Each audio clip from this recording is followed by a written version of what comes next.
गोविंद डेअरीने महिला पशुपालकांसाठी कर्नाटक, उटी, म्हैसूर पशु अभ्यास दौऱ्याचं आयोजन केलं होतं। हा अभ्यास दौरा म्हणजे केवळ प्रवास नव्हता, तर शिकण्याची, अनुभवण्याची, नव्या जगाला स्पर्श करण्याची आणि तंत्रशुद्ध पशुपालन पाहण्याची एक सुवर्ण संधी होती। या अभ्यास दौऱ्याचा आज होता पहिला दिवस। या अभ्यास दौऱ्याचं मुख्य उद्दिष्ट होतं महिलांना त्यांच्या दैनंदिन कामातून थोडा विश्रांतीचा क्षण मिळावा, नवीन ठिकाणं पाहून त्यांचा दृष्टिकोन विस्तारावा, मनोरंजनासोबत शिक्षणही मिळावं आणि विशेष म्हणजे कर्नाटकातील आधुनिक गोठे, तिथलं पशुपालन, तंत्रज्ञान आणि व्यवस्थापन याबाबत त्यांना प्रत्यक्ष अनुभव मिळावा, यासाठी हा अभ्यास दौरा आयोजित करण्यात आला होता। या अभ्यास दौऱ्याच्या दरम्यान पहिल्या दिवशी त्यांनी विजापूरचा ऐतिहासिक गोल घुमट, त्याचबरोबर हंपी येथील भव्य विठ्ठल मंदिर आणि विरूपाक्ष मंदिराचं आध्यात्मिक वैभव अनुभवलं। त्यानंतरनं त्यांच्या दुसऱ्या दिवसाची सुरुवात झाली। तिथे त्यांनी तंत्र आधारित पशुपालन शिकण्यासाठी त्यांनी एका डेअरी फार्मला भेट दिली।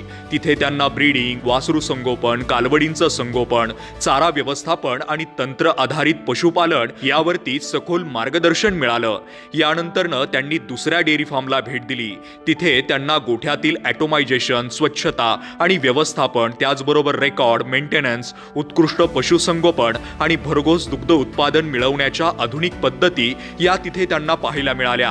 संध्याकाळी त्यांनी श्रवण बेंगळूर येथील जैन धर्मीयाचं प्रसिद्ध मंदिर पाहिलं। तिथं त्यांनी महाकाय मूर्तीचं वैभव आणि त्या ठिकाणाची शांतता आणि आध्यात्मिक वातावरण अनुभवलं आणि अशा रीतीने दुसऱ्या दिवसाची यशस्वी समाप्ती झाली।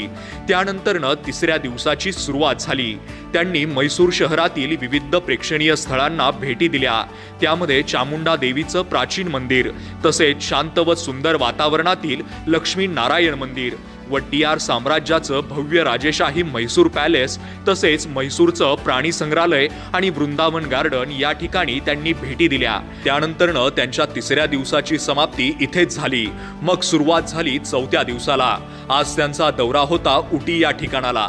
तिथे त्यांनी चहाचे मळे, त्याचबरोबर चहाची फॅक्टरी, तिथली चॉकलेट फॅक्टरी आणि तिथील देशातील सर्वात मोठे बॉटॅनिकल गार्डन याला भेट दिली आणि तिथला प्रदेश पाहिला। उटी येथील गुलाबी थंडीचा अनुभव त्यांनी तिथे घेतला आणि चौथ्या दिवसाची अशा रीतीने समाप्ती झाली। यासह कर्नाटकातील अनेक प्रेक्षणीय स्थळांना महिला पशुपालक भगिनींनी भेटी दिल्या आणि तिथली संस्कृती, इतिहास आणि प्रदेश जवळून पाहिला।